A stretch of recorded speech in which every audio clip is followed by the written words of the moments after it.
Something is really bothering me from couple of days.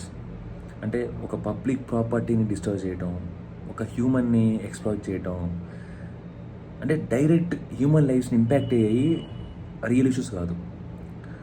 ఒకడు జోకేసాడు, ఒకడు దానికి రియాక్ట్ అయ్యాడు, ఒక అమ్మాయి సబ్స్క్రిప్షన్ పెట్టుకుంది. These are the real issues. అంతేనా బ్రో?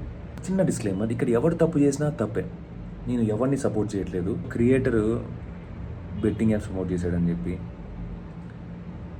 అంటే ఏదో హౌలా పని చేశాడని చెప్పి, అంటే వాళ్ళు చేసింది తప్పే, 100% తప్పే.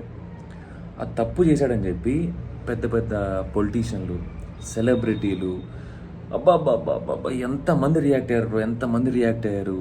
ట్వీట్లు, పోస్ట్లు, స్టోరీలు, కరోజల్లు, క్రియేటివ్ రీళ్ళు, అసలు డిబేట్ కాంపిటీషన్లు, మీడియా హౌస్లో అయితే లైక్ ఎవ్రీవన్ రియాక్టెడ్. అంటే సొంత సినిమాని ప్రమోట్ చేసుకోవడానికి కూడా మేనేజర్ హెల్ప్ తీసుకొని ట్వీట్ రాసే యాక్టర్లు కూడా లాగిన్ అయ్యి చాలా వోకల్ అయ్యారు, which is really Brave thing.